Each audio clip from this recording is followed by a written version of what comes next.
আমার স্নেহের নবম শ্রেণীর ছাত্রছাত্রীরা, তোমাদেরকে আন্তরিক ভালোবাসা জানিয়ে শুরু করছি দ্বিতীয় অধ্যায়। প্রথম অধ্যায়ের যে ভিডিও আমরা করেছিলাম সেই ভিডিও তোমরা দেখেছো, এবং সেই ভিডিওতে কিভাবে প্রথম অধ্যায় আলোচিত হবে, প্রথম অধ্যায়ের বিভিন্ন ইউনিট, তার সাব ইউনিট সবই আমরা আলোচনা করেছি।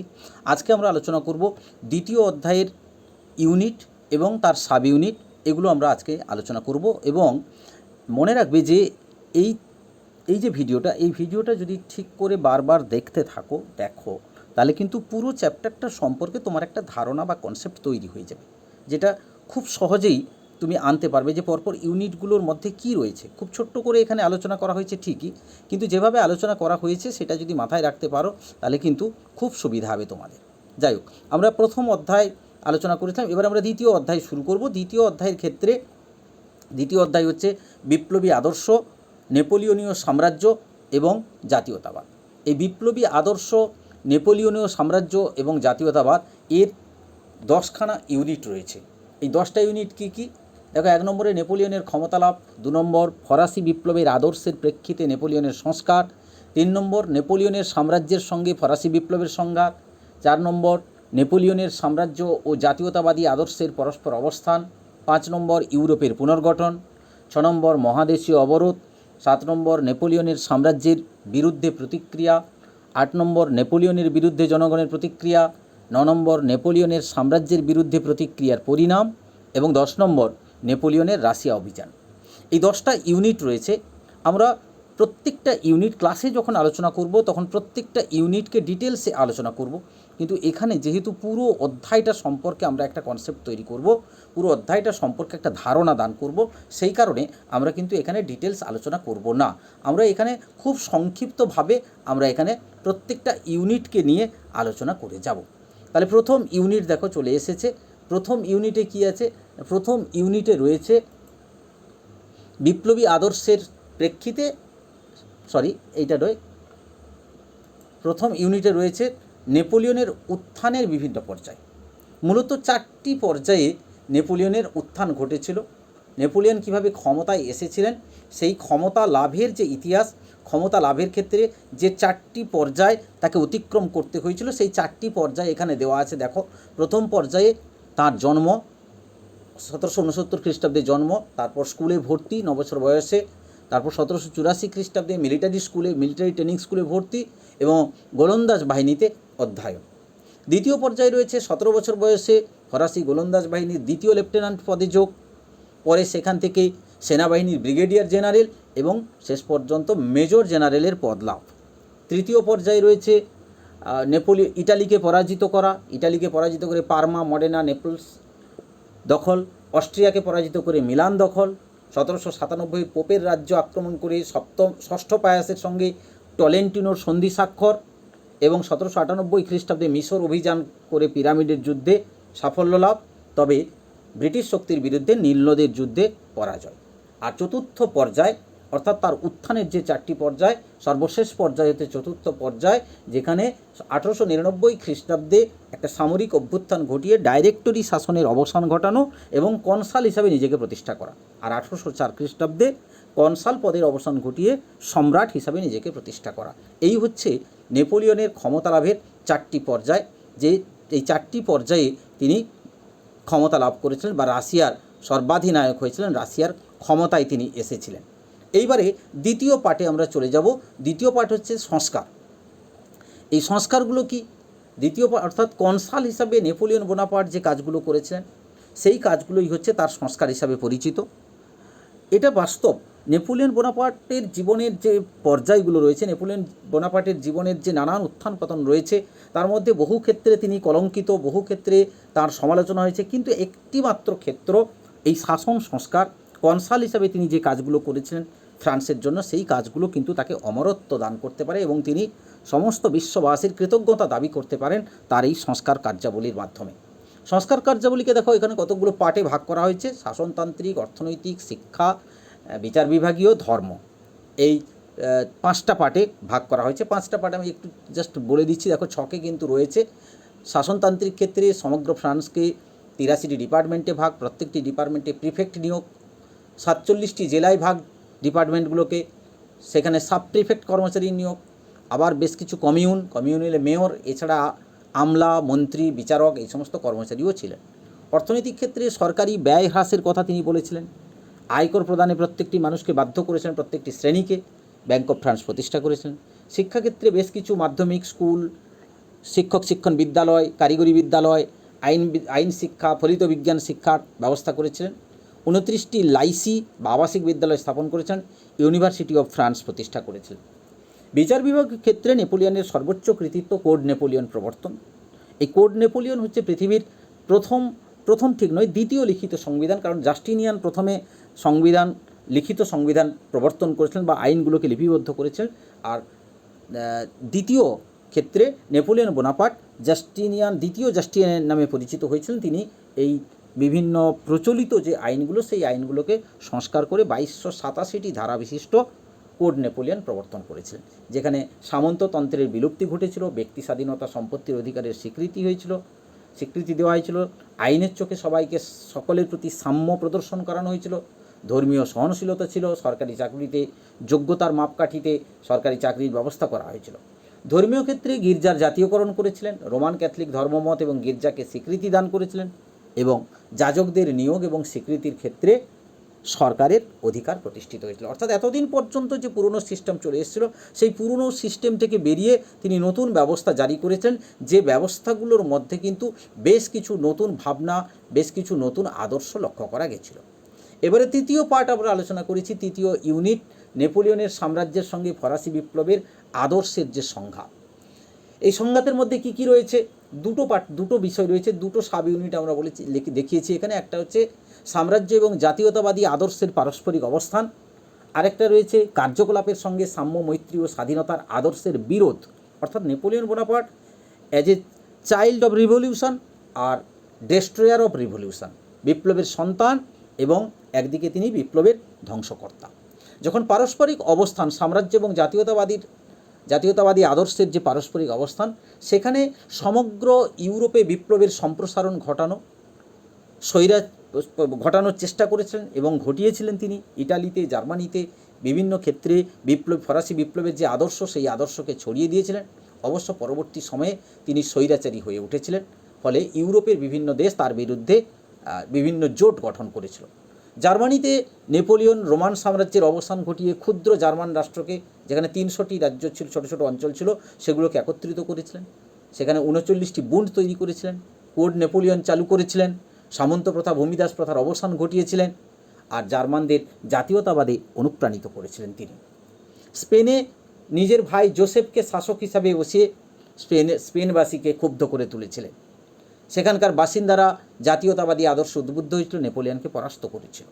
ইটালিতে ইটালীয় প্রজাতন্ত্র প্রতিষ্ঠা করেছিলেন, ইটালির রাজ্য সংখ্যা হ্রাস করেছেন, সেখানে ভূমিদাস প্রথার বিলোপ ঘটিয়েছিলেন, বেশ কিছু করের অবসান ঘটিয়েছিলেন। অর্থাৎ ইটালিবাসীর মনে জাতীয়তাবাদী আদর্শের জাগরণ ঘটিয়েছিলেন। কি লক্ষ্য করা যাচ্ছে না, তার নিজস্ব সাম্রাজ্য, আরেকদিকে জাতীয়তাবাদী চেতনা, এই দুটোকে পরস্পরভাবে কোনো ক্ষেত্রে তিনি স্বৈরাচারী হয়েছেন, তার স্বৈরাচারের প্রকাশ ঘটেছে, আবার কোনো ক্ষেত্রে তিনি জাতীয়তাবাদী চেতনার প্রসার ঘটিয়েছেন, নিজেকে সুপ্রতিষ্ঠিত করেছেন, সম্মানের জায়গার প্রতিষ্ঠা করেছেন। অপরদিকে দ্বিতীয় যে পার্টটা আমরা আলোচনা করব, দ্বিতীয় সাব ইউনিট সেটা হচ্ছে সাম্য, মৈত্রী ও স্বাধীনতার আদর্শের বিরোধ। কারণ নেপোলিয়ন সাম্য, মৈত্রীর আদর্শকে গ্রহণ করেছিলেন, কিন্তু স্বাধীনতাকে তিনি স্বীকার করেননি। তার সাম্রাজ্যের যে কার্যকলাপ, সেই 3টি আদর্শেরই বিরোধী হয়ে উঠেছিল। কারণ তিনি যে কাজগুলো করেছিলেন, শেষ পর্যন্ত লক্ষ্য করা গেছিল সেখানে সাম্য, মৈত্রী বা স্বাধীনতা কোনো আদর্শই ছিল না। আসলে উত্থানের পর্যায়ে কনসাল হিসাবে নেপোলিয়ন বোনাপার্ট যে আদর্শগুলিকে গ্রহণ করেছিলেন, যে আদর্শগুলির উপর ভর করেছিলেন, পরবর্তীকালে যখন তিনি সম্রাট হয়েছিলেন 1804 খ্রিস্টাব্দে, তখন থেকে কিন্তু তিনি যে আদর্শগুলো গ্রহণ করেছিলেন, এই দুই আদর্শ ছিল পরস্পর বিরোধী। একদিকে কনসাল হিসাবে তার আদর্শ বা উত্থানের ক্ষেত্রে তার আদর্শ, আর একদিকে সম্রাট হিসাবে তার আদর্শ, এই দুটো আদর্শের মধ্যে মিল ছিল না। এই দুটো আদর্শ ছিল পরস্পর বিরোধী আদর্শ, যা নেপোলিয়নকে পতনের দিকে এগিয়ে দিয়ে গেছিল। চতুর্থ ইউনিট যেটা ছিল, সেই ইউনিটটা আমরা আলোচনা করব। সেই ইউনিটটা হচ্ছে ইউরোপের পুনর্গঠন, নেপোলিয়নের ভূমিকা। এক্ষেত্রে পুনর্গঠনের যে তিনটে পর্যায় ছিল, সেই 3টে পর্যায়ে আলোচনা করব আমরা। জার্মানির পুনর্গঠন, ইটালির পুনর্গঠন আলোচনা করব। প্রথম পর্যায়ে ফরাসি রাষ্ট্রভুক্ত রাইন নদীর পশ্চিমাঞ্চল, স্যাভয়, নিস, পিডমন্ট, এই অঞ্চলগুলোতে প্রথম পর্যায়ের পুনর্গঠন ঘটেছিল। দ্বিতীয় পর্যায়ে ওয়েস্টফেলিয়া, হল্যান্ড, ফ্রান্সের বিজিত রাজ্যসমূহতে পুনর্গঠন হয়েছিল। আর তৃতীয় পর্যায়ে স্যাক্সনি, ব্যাডেন, ব্যাভেরিয়া, উটেমবার্গ, ফ্রান্সের সহযোগী যে রাজ্য সেগুলোর ক্ষেত্রে পুনর্গঠন ঘটেছিল। জার্মানির পুনর্গঠনের ক্ষেত্রে ব্যাসেলের সন্ধি, ক্যাম্পোফর্মিওর সন্ধি, লুনোভিলের সন্ধি, এই সন্ধিগুলোর দ্বারা রাইন নদীর পশ্চিম তীর পর্যন্ত জার্মান ভূখণ্ডে আধিপত্য স্থাপিত হয়েছিল। 300টি রাজ্যকে 39টি রাজ্যে তিনি পরিণত করেছেন, ইতিপূর্বে আমরা বলেছিলাম। স্যাক্সনি, ব্যাডেন, ব্যাভেরিয়া, উটেমবার্গ সহ আরও কিছু রাজ্য নিয়ে কনফেডারেশন অফ দ্য রাইন গঠন করেছিলেন। পোল্যান্ডের কিছু অংশ নিয়ে গঠন করেছিলেন কিংডম অফ ওয়েস্টফেলিয়া, এবং পশ্চিম প্রাশিয়াকে নিয়ে তৈরি করেছিলেন গ্র্যান্ড ডাচি অফ ওয়ার্স। এভাবে জার্মানির পুনর্গঠন সম্পন্ন হয়েছিল। ইটালির পুনর্গঠনের ক্ষেত্রে সিস অ্যালপাইন 1802 খ্রিস্টাব্দে প্রতিষ্ঠা করেছিলেন। অস্ট্রিয়ার অধীনস্থ ইটালীয় রাজ্যগুলিকে ফ্রান্সের আশ্রিত রাজ্যে পরিণত করেছিলেন। Rome, Naples, Piedmont, Genoa, Tuscany এই স্থানগুলিকেও ফরাসি শাসনাধীনে এনেছিলেন। এইভাবে ইটালির পুনর্গঠন সম্পন্ন করেছিলেন। এর পরবর্তী পার্টে আমরা আলোচনা করব, আমরা একটু দ্রুত বলছি কারণ পুরো চ্যাপ্টারটা, পুরো অধ্যায়টা সম্পর্কে আমরা আলোচনা করব, সেই জন্য একটু দ্রুত আলোচনা করছি। এরপরে যেটা আলোচনা করব সেটা হচ্ছে মহাদেশীয় অবরোধ। এই মহাদেশীয় অবরোধ হচ্ছে কি না, নেপোলিয়ন বোনাপার্ট ইউরোপের প্রায় সমস্ত দেশের উপর তার আধিপত্য বিস্তার করতে সক্ষম হয়েছিল, কিন্তু কেবলমাত্র ব্যর্থ হয়েছিল ইংল্যান্ডের ক্ষেত্রে। কারণ ইংল্যান্ডের যে শক্তিশালী নৌবাহিনী ছিল, সেই শক্তিশালী নৌবাহিনীকে পরাস্ত করার ক্ষমতা নেপোলিয়নের ছিল না। ফলশ্রুতি হিসাবে নেপোলিয়নের ভাবনায় ছিল যে কিভাবে ইংল্যান্ডকে হাতে না মারতে পেরে ভাতে মারা যায়, অর্থাৎ যখন অস্ত্র দিয়ে, শক্তি দিয়ে, সামরিক শক্তি দিয়ে ইংল্যান্ডকে পরাস্ত করা গেল না, তখন ইংল্যান্ডকে অর্থনৈতিক দিক দিয়ে পরাস্ত করতে হবে। এটাই ছিল নেপোলিয়নের উদ্দেশ্য। সেই কারণে একটা অবরোধ, মহাদেশীয় অবরোধ, অর্থনৈতিক অবরোধ তিনি ঘোষণা করেছিলেন। দুটো উদ্দেশ্য নিয়ে, একটা হচ্ছে সামরিক দিক থেকে তাকে পঙ্গু করে দেওয়া, আর দ্বিতীয় হচ্ছে অর্থনৈতিক দিক থেকে পঙ্গু করে দেওয়া। কারণ সামরিক দিক থেকে না পেরে যখন অর্থনৈতিক দিক থেকে তাকে পঙ্গু করলে অটোমেটিক্যালি ইংল্যান্ড শক্তিহীন হয়ে পড়বে এবং ফ্রান্সের করতলগত হবে বা নেপোলিয়নের অধীন হয়ে পড়বে। এটা ছিল তার উদ্দেশ্য। এই উদ্দেশ্য নিয়ে তিনি বেশ কিছু পদক্ষেপ, বেশ কিছু ডিক্রি জারি করেছেন, আদেশনামা জারি করেছেন। যেমন 1806 খ্রিস্টাব্দে বার্লিন ডিক্রি জারি করেছেন। এই বার্লিন ডিক্রিতে বেশ কিছু বিধিনিষেধ আরোপ করেছেন, যার প্রত্যুত্তরে ইংল্যান্ড জারি করেছিল অর্ডার ইন কাউন্সিল 1807। এই অর্ডার ইন কাউন্সিল জারি করে ইংল্যান্ড যখন এই অবরোধের বিরোধিতা করতে শুরু করলো, তখন ফ্রান্স মিলান ডিক্রি, ওয়ার্স ডিক্রি, ফতেনব্লু ডিক্রি 1810 খ্রিস্টাব্দে ফতেনব্লু ডিক্রি, এই ডিক্রিগুলো জারি করে বারবার বিভিন্ন পদক্ষেপের মাধ্যমে বা এই ডিক্রিগুলোর মাধ্যমে ইংল্যান্ডের উপর চাপ সৃষ্টি করার চেষ্টা করেছিল। যদিও বা এর পরিণাম কিন্তু ভালো হয়নি। শেষ পর্যন্ত নেপোলিয়নের ব্যর্থতা হয়েছিল। নেপোলিয়ন ব্যর্থ হয়েছিলেন। নেপোলিয়ন মহাদেশীয় অবরোধ থেকে বেরিয়ে আসতে বাধ্য হয়েছিলেন, এবং এই মহাদেশীয় অবরোধই নেপোলিয়নের পতনে গুরুত্বপূর্ণ ভূমিকা পালন করেছিল। কারণ প্রথম পর্যায়টা কিছুটা সাফল্য লাভ করেছিল নেপোলিয়ন, কিন্তু বাস্তবিক ক্ষেত্রে ইংল্যান্ডের যে পণ্য, ইংল্যান্ড শিল্প বিপ্লবের ফলশ্রুতি হিসাবে ইংল্যান্ডে যে পণ্য উৎপাদিত হতো, তার সমগ্র ইউরোপ শুধু নয়, এশিয়া, আফ্রিকা, ল্যাটিন আমেরিকা, পৃথিবীর প্রায় সব দেশেই ইংল্যান্ডের পণ্যের একটা অপরিহার্যতা ছিল। আর অপরদিকে ফ্রান্সের শিল্পায়নে তেমন অগ্রসর লক্ষ্য করা যায়নি। ফ্রান্সের শিল্পায়ন তেমন উন্নত ছিল না। ফলে ফ্রান্সের পক্ষে সম্ভব হয়নি যে ইংল্যান্ডের ওই ধরনের পণ্য সামগ্রীর বিকল্প পণ্য তৈরি করা, বা ইংল্যান্ডের যে বাজারগুলো রয়েছে সেই বাজারগুলোকে পণ্য সরবরাহ করা, বাজারগুলোকে দখল করা ফ্রান্সের পক্ষে সম্ভবপর হয়নি। ফলশ্রুতি হিসাবে নেপোলিয়ন ব্যর্থ হয়েছিলেন, বিভিন্ন যুদ্ধে অংশগ্রহণ করেছিলেন, সেই যুদ্ধগুলোতে পরাজিত হয়েছিলেন এবং শেষ পর্যন্ত তার পতন ঘটেছিল। এটা আমরা যখন ক্লাসে আলোচনা করব আরও ডিটেলসে আলোচনা করব, পার্ট যখন আলোচনা করব তখন কিন্তু আরও ডিটেলসে আলোচনা করা হবে। এরপর যেটা আলোচনা করব সেটা হচ্ছে জাতীয়তাবাদী প্রতিক্রিয়া। এই জাতীয়তাবাদী প্রতিক্রিয়ার মধ্যে ফ্রান্সে রয়েছে প্রতিক্রিয়া, জার্মানিতে প্রতিক্রিয়া এবং আইবেরীয় উপদ্বীপে প্রতিক্রিয়া। অর্থাৎ তিনটে ক্ষেত্রে আমরা আলোচনা করব। আইবেরীয় উপদ্বীপ মানে হচ্ছে স্পেন এবং পর্তুগাল। ফ্রান্সে স্বৈরশাসন প্রতিষ্ঠা করেছিলেন 1804 খ্রিস্টাব্দে। সম্রাট হওয়ার পর তিনি যে শাসন প্রতিষ্ঠা করেছিলেন সেই স্বৈর শাসন কিন্তু ফ্রান্সের জনগণ, গৌরবপ্রিয় ফ্রান্সের জনগণ মেনে নিতে পারেনি। কারণ ফরাসি বিপ্লব প্রসূত যে সাম্য, মৈত্রী, স্বাধীনতা, এই আদর্শকে তিনি প্রায় বিসর্জন দিয়েছিলেন।